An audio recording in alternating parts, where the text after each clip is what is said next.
Mabiyayang araw kagapay sa mga suking tagapakinig at tagapanood ng Gabay ng Pilipinong Manggagawa Abroad. Good morning, good afternoon at good evening sa inyong lahat na nakikinig dyan sa Middle East, Amerika, Europa at iba pang bahagi ng Asia. Samahan niyo po kami sa loob ng isang oras sa makabuluhang programa para sa mga overseas Filipino workers. Ito po ang inyong Kuya Joe Biasong. Magandang araw sa aking kapartner, Pastor Rene. Ay, magandang umaga. Magandang araw sa iyo, Kuya Joe. Ito po si Kuya Rene Bunsoy. Magandang araw rin sa 1143 DZMR, Santiago, Isabela. Happy listening din sa mga nasa 1233 DYBS, Bacolod, at sa kanilang mga production staff on duty at sa lahat ng GFM partners sa iba't ibang dako ng Pilipinas at sa ibang bansa. At ngayon sa partnership ng Global Filipino Movement Foundation Incorporated, mapapanood din ang GFM Abroad sa serbisyong OFW tuwing Huwebes, alas 8:15 ng umaga hanggang alas 9:15. Naririnig din ang serbisyong OFW sa Pinoy Connection sa ating YouTube channel, FEBC Radio TV. At sana po ay mag-subscribe kayo sa ating YouTube channel. Pamalita rin po ninyo na meron tayong YouTube channel dito po sa Serbisyong OFW. Pastor Joe. Yes, halina't samahan nyo kaming maglilingkod sa ating mga kababayang Pinoy sa ibayong dagat at sampu ng kanilang mga pamilya. Dito lamang po yan sa Gabay ng Pilipinong Manggagawa Abroad at sa Serbisyong OFW. Kami nga ay miyembro ng kapisanan ng mga broadcaster ng Pilipinas. Alam mo, Pastor Rene, talagang itong partnership ng Serbisyong OFW at Global Filipino Movement ay talagang nakakaabot na tayo sa mas malawak na mga dako ng Pilipinas, lalo na sa ibang bansa. Atin po munang tunghayaan ang salita ng Panginoon na mababasa sa Awit 27:1 hanggang 2. Ang Panginoon ang aking ilaw at tagapagligtas. Sino ang aking katatakutan? Siya ang nagtatanggol sa akin, kaya wala akong dapat katakutan. Ulitin ko po, Awit 27:1. Ang Panginoon ang aking ilaw at tagapagligtas. Sino ang aking katatakutan? Siya ang nagtatanggol sa akin, kaya wala akong dapat katakutan. Alam niyo po, kagaya ng sinasabi natin na itong pandemya ay nagdulot talaga ng maraming katatakutan sa marami nating kababayan. At ang bunga po niyan ay yung iba ay talagang ikinamatay ng iba. Ang takot dahil sa pandemya. At ang iba ay nagkaroon ng sakit. At syempre ang kaso pa ng mental health. Dahil dyan, talagang nakikita natin na meron tayong pwedeng dapat pagbalingan ng ating takot.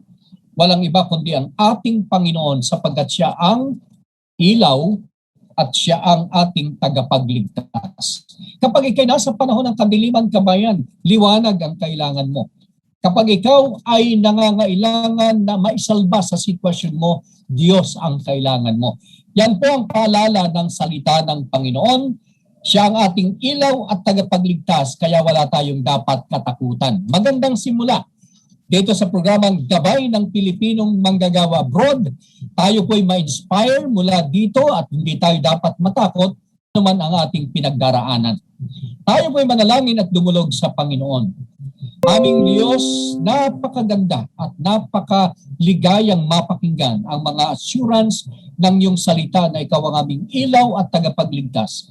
Kung meron man po kaming tagapakinig at nanonood sa araw na ito na nasa panahon ng takot at pangamba, tulungan mo sila, Panginoon, na mapaglabanan nila at mapagtagumpayan ang kanilang mga takot sa buhay. Ito ang aming dalangin sa pangalan ni Jesus. Amen and Amen. Amen. Amen. Tayo po'y darako sa ilang mga advisory, mga kababayan. Abay, doon po sa lahat ng mga umuwi ng Pilipinas at kayo po'y merong mga naka-schedule na hearing sa NLRC sa inyong money claims. Kabayan, meron pong advisory dahil sa tumaas, alam mo Pastor Rene, yung pag-spike nitong COVID-19 na cases ay talagang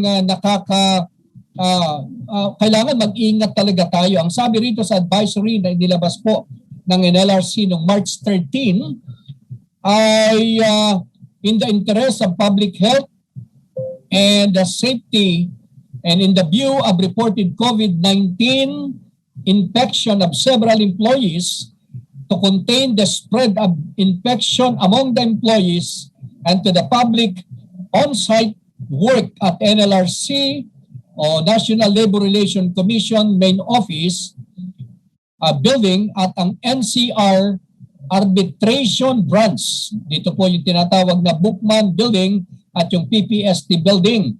Abay nagkaroon po ng ayon sa kanila ay nagkaroon ng temporary suspension. Ang ibig sabihin yan ay pansamantalang masususpindi ang ilan sa mga operation nila. Nagsimula po yan noong 15 hanggang 22. So Lunes, Martes, Miyerkules, Huwebes, Biyernes. So hanggang Friday po yan, 2021.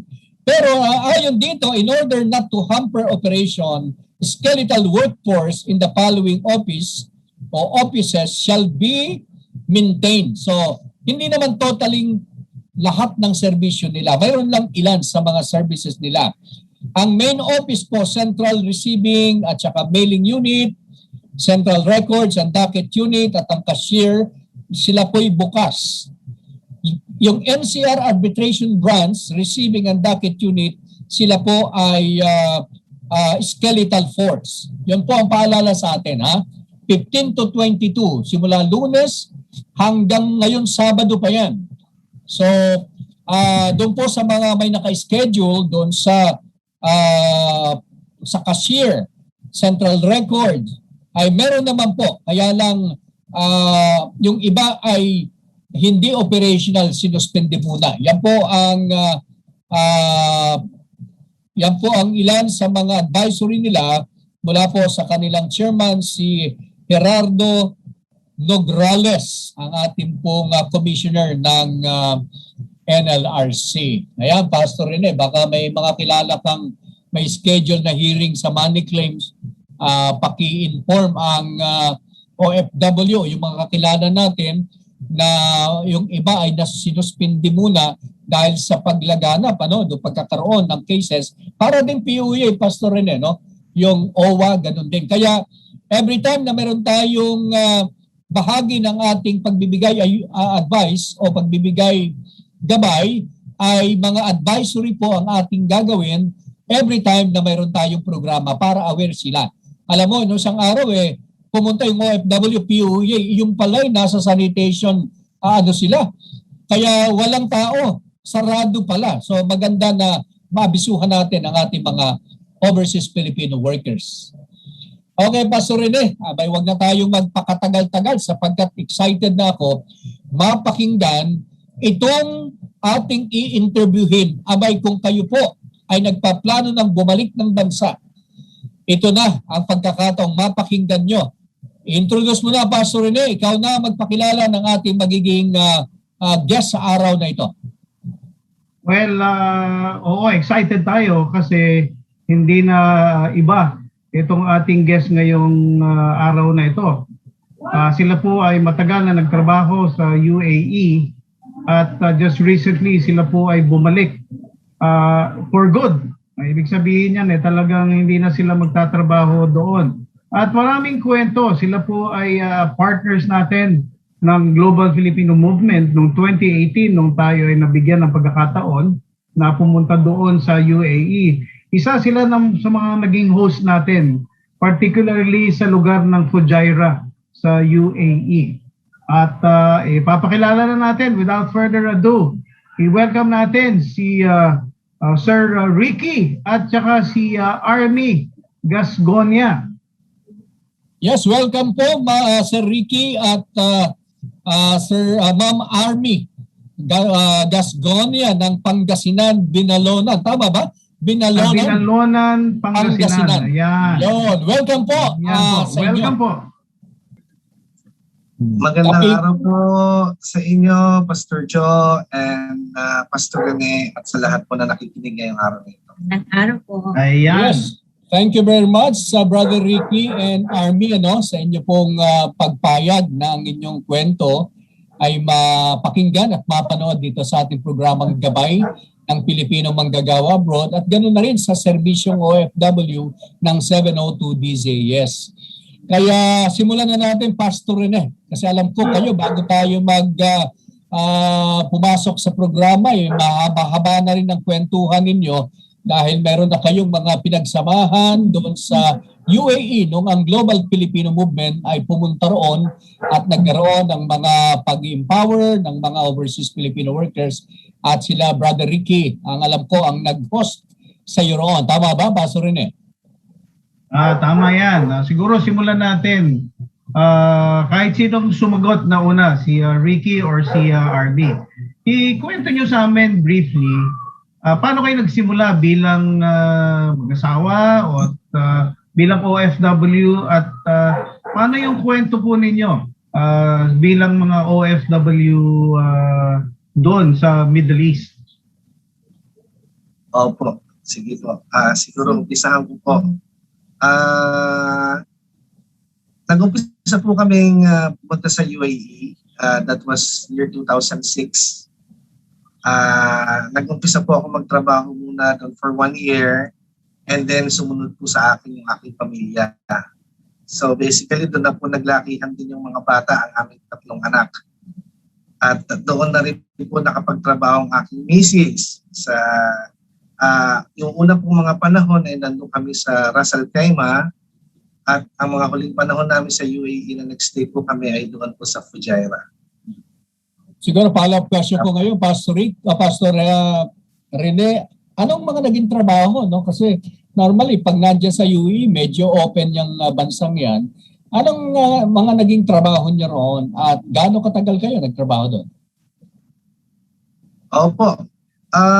Yung unang trabaho ko po kasi doon is sa construction. Graduate po ako ng mechanical engineering. Na-involve po ako sa unang kumpanya sa construction. And then after that, pumasok po ako sa fabrication ng pressure vessels.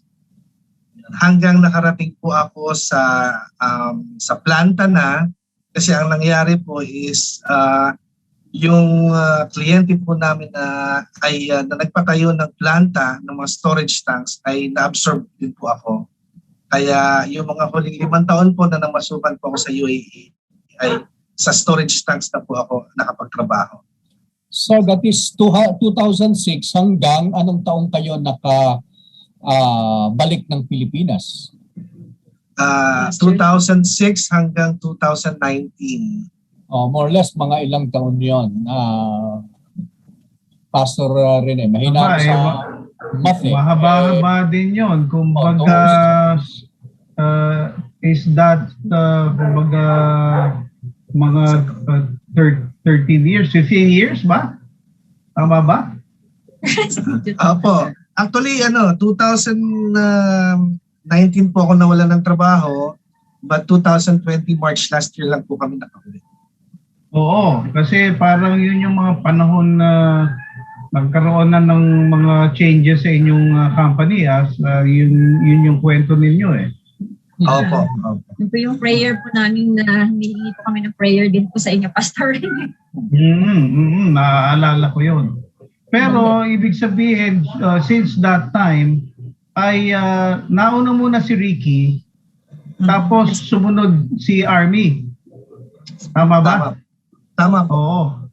Oo, kasi ang napansin ko nga, doon sa inyong journey bilang mag-asawa, at isang pamilyang doon tumira. Kumbaga, sabi mo nga, doon na nagsilakihan yung mga bata. Kasi magkakasama nga kayo, hindi po ba?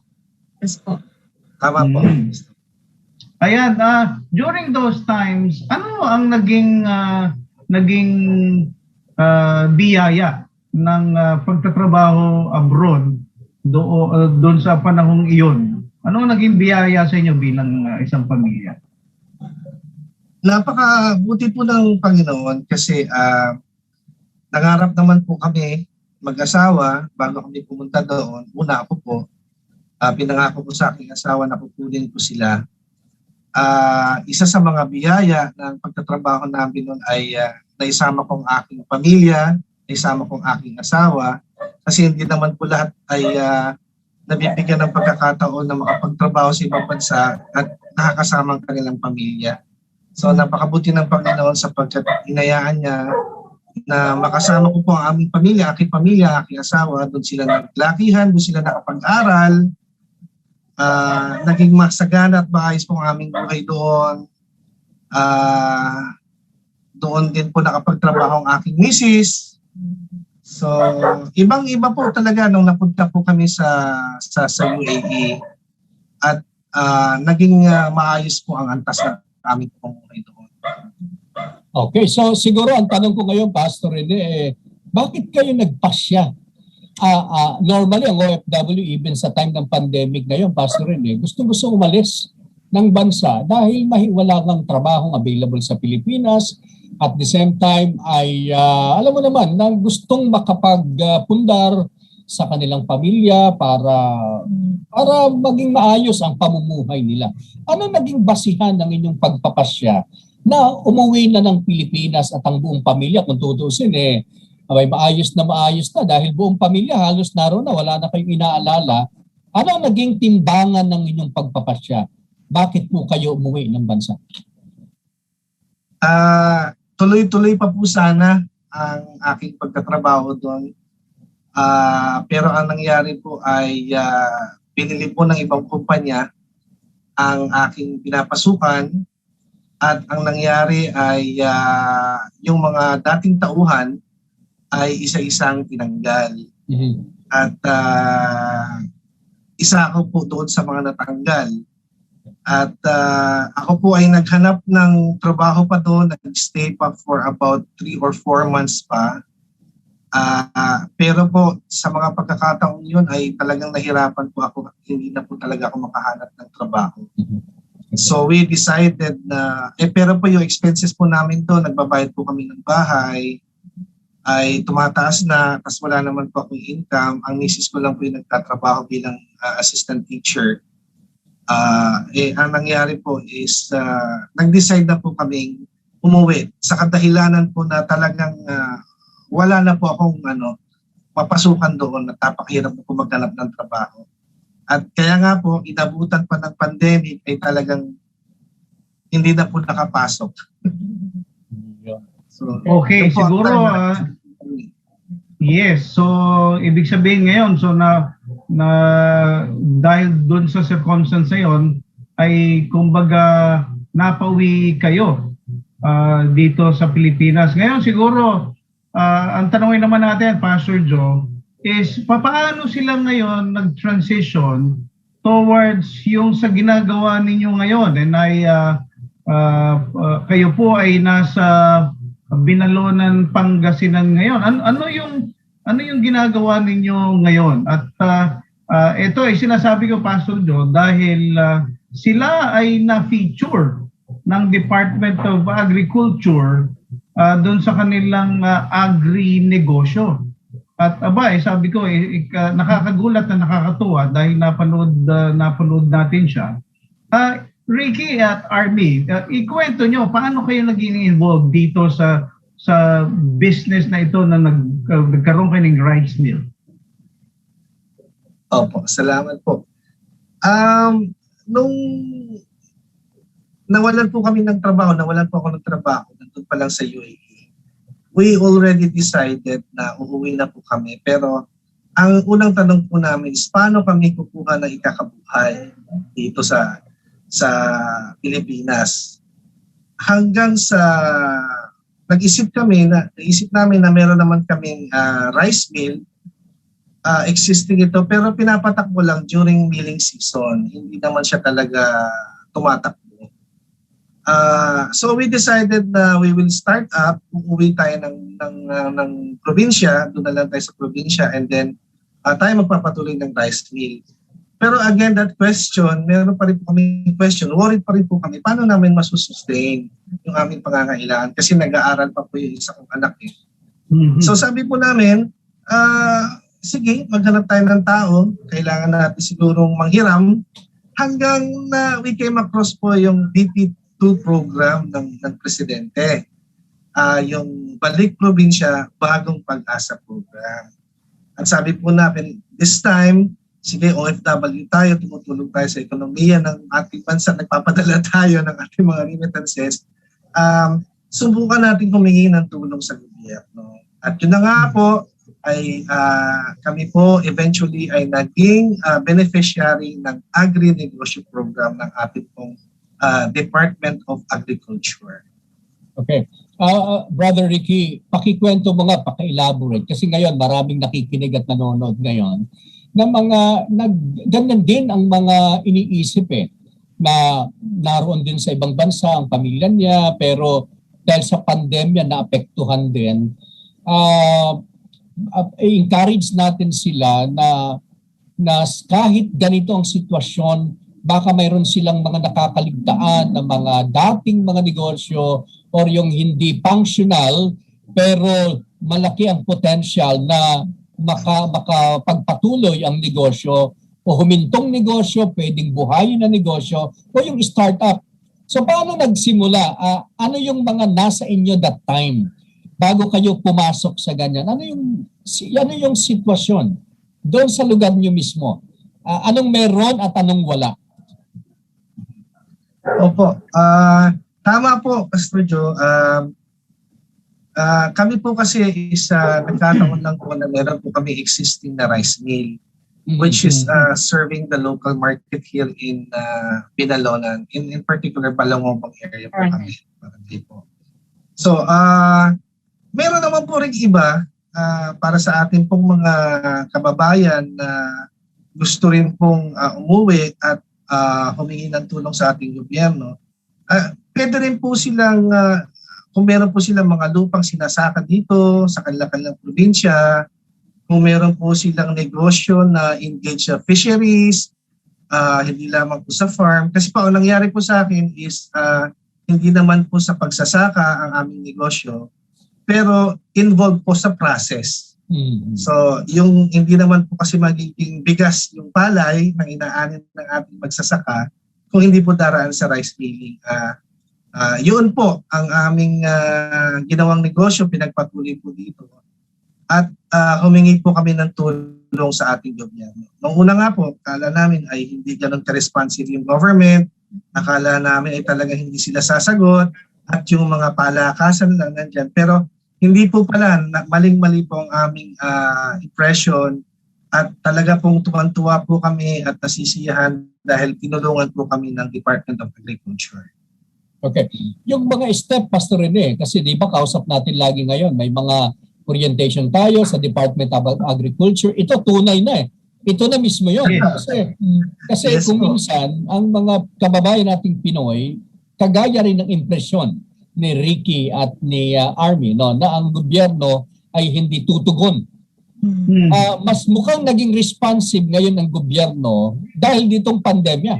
Dahil isa sa naapektuhan ng pandemic ay ang food supply ng ating bansa. Kaya mukhang dito binubuhos, Pastor Reno, ng gobyerno, particular ang Department of Agriculture, na himukin ang mga kababayan natin, especially dyan sa lugar ng Pangasinan, na malawak ang lupain, Nueva Ecija, Nueva Vizcaya, Cagayan. Palagay ko maraming nanonood sa ating ngayon nakikinig. Sana ay magaya o magkaroon ng pag-consider itong negosyong ito. Hindi ka na magtatrabaho sa iba, kundi ikaw mismo ang magninegosyo at potential pang makapag-employ ng tao dahil ikaw mismo ang negosyante. Siguro ang tanong ko, magkano ang simula na nahiram o pinautang ng ating Department of Agriculture kung pwedeng banggitin? At least may bracket, ganitong halaga. Can you share it to us? Opo. Ang in-applyan po namin kasi ay yung una, ang in-applyan po namin is para dun sa small and medium enterprise. Ang hiningi ko pong loan application ay in-apply ko po is yung 1 million. Nagbigay po kasi ako doon ng business proposal at ina-justify ko kung bakit kailangan yung 1 million. Pero po, since single proprietor lang po ako at hindi naman po enterprise, hindi naman po korporasyon, na-aprobahan po ako ng ating gobyerno sa halagang 300,000. Opo. At kagandahan po noon, Pastor, ay wala pong interest, wala pong collateral na kailangan, at talaga naman napakalaking tulong sa panahon ngayon at sa mga OFW po na nangangailangan ng panibagong pag-asa sa kanilang mga buhay. At idagdag pa siguro natin dyan, Pastor, bukod sa walang interest, ano pa yung isa, Brother Ricky? Wala pong collateral. At yung pagbabayad, Pastor Rene, yun ang napakinggan natin sa Department of Agriculture. By payable, tama ba? Can you confirm that, Brother Ricky? Payable into 5 years? Opo, totoo po yan. Payable into 5 years. Yes po. Palagay ko yan kasi yung gustong madinig ng ating mga tagapakinig at saka yung mga nanonood na hindi ito drawing, Pastor Joe. Yun. Oo. Actually, kaya minadali ko, Pastor Rene, makarating tayo dito sa kwentuhan ito kasi ito talaga ang aking gustong marinig sa kanila. Yung nagplano ka o hindi mo plinanong umuwi, yung pala, ito pala ang ginto, narito pala. Narito ang pagpapala, hindi mo na kinakailangan mangampanya sa company, kundi ikaw mismo ang gumagawa ng negosyo. At ilang tauhan meron kayo dyan? Family business ba ito o meron din kayong parang mga nakakatulong na tumutulong sa inyo sa hanap buhay? Opo. Isa po kasi sa mga nagpapatakbo sa amin ay yung aming interest to engage in Department of Agriculture, sa agrikultura. Kasi po complete shift po ako ng aking interest from mechanical engineering naging agriculture. So talaga pong bago lahat sa amin. Pero naging exciting po every day kasi po napakalawak ng agriculture. Ngayon po, ang tao po namin ngayon ay ako po, kinakailangan ko pong matutunan ang pag-operate ng rice mill. Ngayon po ako na po ang nag-ooperate para maka-menos din po naman sa pagbayad ng operator na tao. Okay. Pero pag maramihan po yung giling ay talaga naman po kailangan po ng operator. Okay. Tapos meron po akong isang helper lang po, which is gaano kalaki ang area, Brother Ricky, para makapagtayo ng isang rice mill? Yung sitwasyon nyo, gaano kalaki siya? Sa amin po kasi, yung rice mill po namin, hindi naman po siya malaki. Nakaupo po siya sa isang lote na around 150 square meters lang po. At yung rice mill na yan, katulad ng nasabi mo, Ricky, ito ay dati ng rice mill ng pamilya, ano? Opo. Sa katunayan, iyan po ay regalo sa akin ng aking butihing asawa. Hindi ko po alam nung pinatayo niya po yan. Oo, at talaga naman napaka bait at butihin talaga ni Arnie. Siguro balik tayo ng konti, no, bago kasi gusto kong maintindihan, lalong-lalo na nung ating mga tagapakinig, na totoo na minsan mahirap at nakakatakot yung tagal ka nagtrabaho abroad tapos biglang may nangyari na hindi mo naman inaasahan, napauwi ka. Kwento mo ng konti, Ricky or si Arnie, kung gusto nyo pagsamahin yung inyong kwento. Ano yung nag-go through sa inyong mga isipan ng panahon na papasok kayo sa ganoon? Na nagre-reintegrate kayo, bumabalik kayo muli sa Pilipinas? Ikwento nyo ng konti. Ang sa amin po kasi mag-asawa, lagi po kami nag-pray, humihingi ng guidance ng Lord. So yung pag-asa po yung alam namin na nandyan ang Lord na hindi kami pababayaan. So wala po kaming takot na halimbawa umuwi man po kami dahil alam namin may pag-asa dahil nandyan nga sa Lord na magkagabi po sa amin. At yun nga po, meron naman po kaming rice mill dyan na alam po namin na mag-grow yun. So yung para po, huwag kang mawawalan ng pag-asa kasi dapat lagi kang yung kung maging palagi, yung thinking mo positive, na alam mo po na may tutulong din po sa iyo kasi alam mo na ang Lord ay wala pong imposible sa kanya na kayang gawin. So yung po namin dalawang mag-asawa na sige uwi tayong dalawa at alam din naman natin na magiging maganda kasi sabi nga pag may tinanggal sa iyo ang Lord, alam natin na mas may magandang opportunity na ibibigay sa iyo na mas sigit pa. So yung pong namin, yung faith po namin dalawa, yung pag-asa po, na si Lord, hindi kami pababayaan. At yun nga po, ito po yung nangyayari po sa amin ay hindi rin po namin nakalain hanggang ngayon po, nag-interview po kami ngayon dito sa DZAS na makakapagbigay din po ng inspirasyon sa ibang tao na huwag po silang mawalan ng pag-asa kasi lagi po may pag-asa dahil andyan po si Lord magagabi po. So, basta kayong dalawa lang pong mag-asawa, kung sino po yung huwag pong mawalan ng pag-asa. Dahil basta yung choice po natin, kailangan yung pong positive po lagi na kaya natin to. Kasi alam natin na nandyan si Lord natutulong sa atin. Alam mo, Pastor Rene, yung na-observe ko lang sa mag-asawang ito kay Ricky at saka kay Army, yung napakahalaga doon sa dalawa yung nakita ko, tatlo. Una, yung uri ng pananaw na kaya sila may ganitong pananaw ay nag-uugat doon sa kanilang pananalig sa Diyos, no?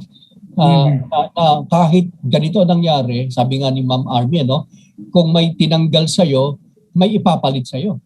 So that's one. Number two, yung isa ito sa medyo napaka nawawala na sa mga mag-asawa, yung bagang napaka-supportive ng kanyang may bahay na si Army, na knowing na kung sa ibang bansa pwede na naman silang maghanap doon at magtagal-tagal doon dahil kompleto na naman. But the mere fact na naghanda siya nung rice mill nung nasa Pilipinas na siya, nag-iisip na siya ng reintegration, Pastor Rene. Pinaghahandaan na nila itong panahong ito na dadating at dumating nga. So, doon nakita ko napakalaga ng suporta ng mga babaeng asawa ng OFW na nasa Pilipinas na maaaring hindi kayo makaalis sa ibang bansa pero narito kayo, pinaghahandaan nyo na yung pagbabalik ng inyong asawa. Yun ang take ko dito, Pastor Rene. Correct. At tama. Merong wisdom na ito palang sorpresa ni Army kay Ricky na rice mill ay this is an example of forward thinking, planning ahead na hindi naman nila alam na sila ay mapapauwi ng 2019 at magkakaroon ng pandemya. Magkakaroon ng pandemya. Oo. And napakagandang istorya kasi palagay ko isa itong halimbawa na hindi forever, walang forever na nagtatrabaho sa abroad at hindi ibig sabihin hindi mauubos ang ito yung palagi nating biruan na tinatanong mo yung OFW hanggang kailan ka magtatrabaho diyan, ang sagot sa atin hangga't may langis sa Middle East. Hindi po ganon itong mag-asawang ito, and by their example ay nag-prepare. At kaya nung bumalik sila dito, bagamat merong merong nakakatakot yan at may nag-aaral pa. Pero I think what you showed here is yung pagpaplano at paghahanda na kahit in the event na kayo ay mapauwi ng wala sa oras, ay meron kayong sandigan.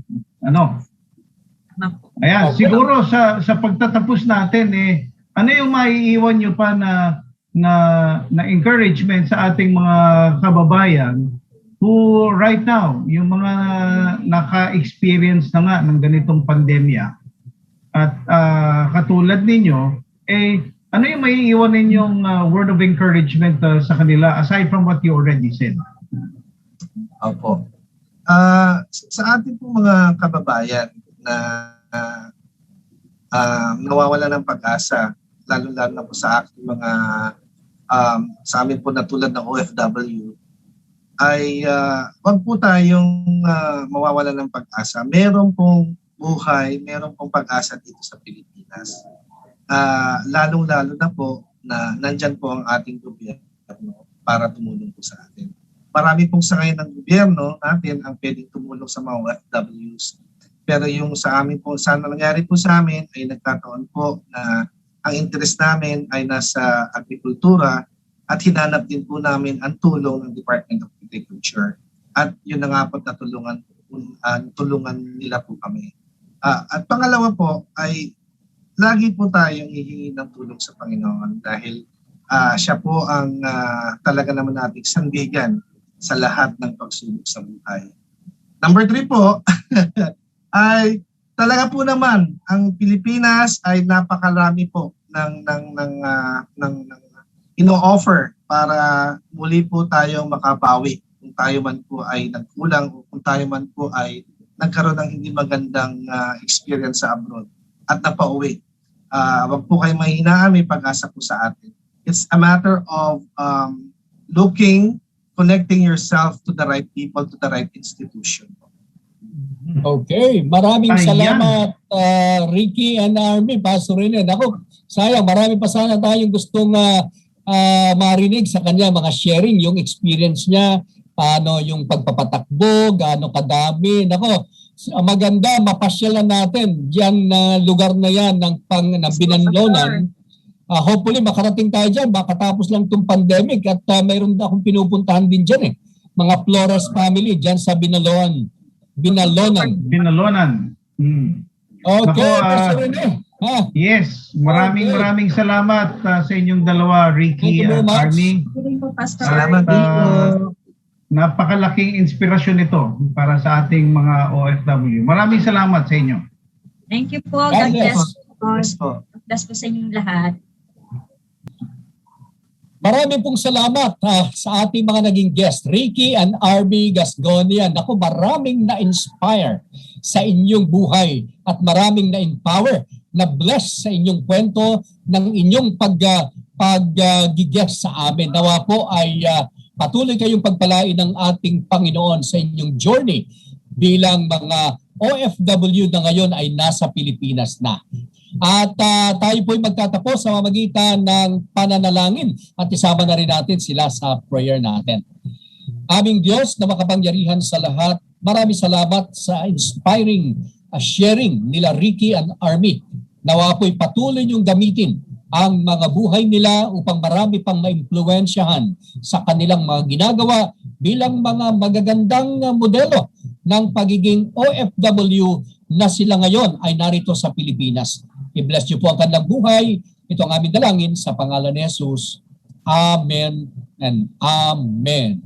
Kung meron pa po tayong mga ibang concern na maaari pang magbigay ng mensahe kayo sa aming pong Facebook page ng Global Filipino Movement Incorporated at sa 702 DZAS FEBC Radio TV Facebook. Okay, magkarinigan po tayong muli para sa isa na namang edisyon ng Gabay ng Pilipino Manggagawa Abroad at sa Serbisyong OFW. Kasama pa rin siyempre ang inyong mga lingkod at maraming salamat po sa inyong pagsama sa amin, sa ating mga naging guest ngayon. Ako po si Kuya Joe Biasong. At ako naman po si Kuya Rene Bunsoy na nagsasabing pagpalain ng Diyos ang mga OFWs at ang kanilang mga pamilya. God bless po. mga kapatid. God bless po. God bless. God bless.